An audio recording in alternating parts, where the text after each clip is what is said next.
Imagine one day, suddenly experiencing unbearable pain. You go to the doctor only to receive devastating news.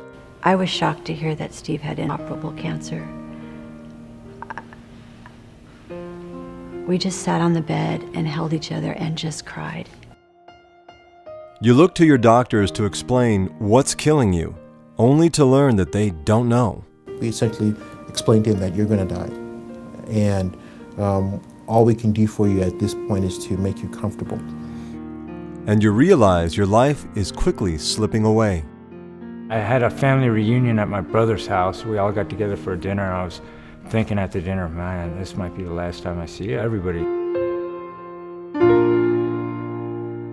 In May of 2008, Steve Sluder, an active and otherwise healthy electrician, began losing weight. 3 months later, he left work early because of severe stomach pain. Steve was urged to go to the doctor. When I went to the urgent care because of my pain, I spent the whole day there, and the doctor, it was a lady, she was very concerned about the pain, and she ran all kinds of tests, and she couldn't figure out what was wrong with me, and she wanted me to go to a hospital that night and have a CAT scan. Steve and Julie went to a nearby San Diego hospital, but the doctors there simply prescribed pain medication and sent Steve home. Finally, the desperate couple made their way to Scripps Memorial Hospital in La Jolla, California, where the doctors performed a CAT scan, and the news was overwhelming. They said it was cancer of unknown origin. It was lodged between my kidney and my liver, and it was inoperable. And I said, well, Doc, what's the bottom line? He said, you probably have 4 to 6 months left to live. I said, what? And Julie wasn't there, and she finally came in later, and I wanted to tell her, but I just didn't have the heart to break her heart like that to tell her. So, you know, I had the doctor tell her that, you know, I was gonna die. And I just felt horrible, you know, because I had just gotten married the week before, and you know, and then it was gonna end soon.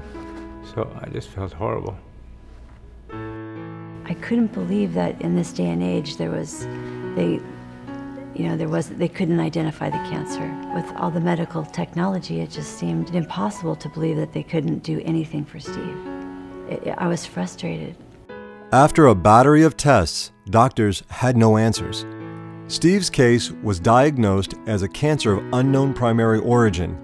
Regardless of whatever treatment that you use for them, more than likely the overall survival is usually in the range of about 3 to 6 months. I was thinking maybe a month, and I was watching my husband die. From October of 2008 to February of 2009, Steve's condition deteriorated quickly. He was losing weight rapidly and almost continuously in pain.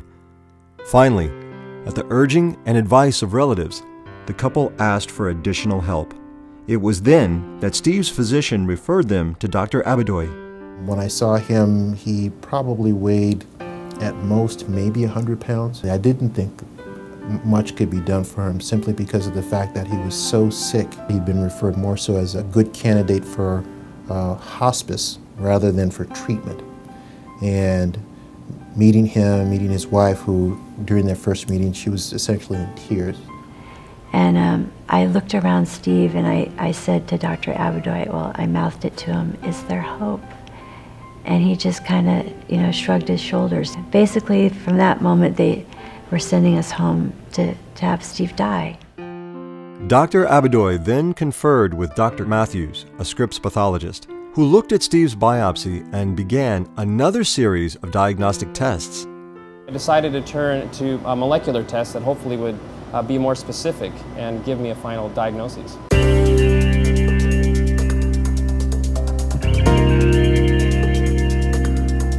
Molecular diagnostics is a relatively new testing methodology that allows doctors to look at cells at a molecular level to diagnose disease.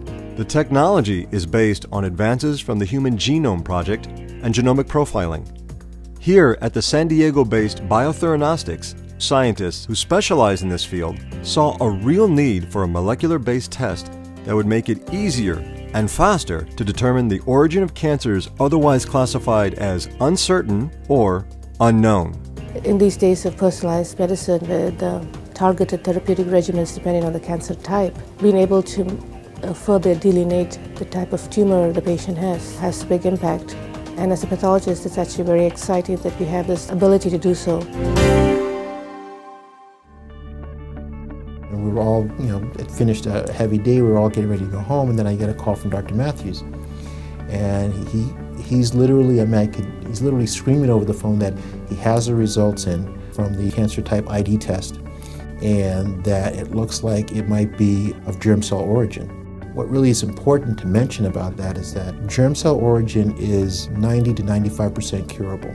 Once I heard that, the next thing I wanted to do was to just hang up the phone and get in touch with Steve.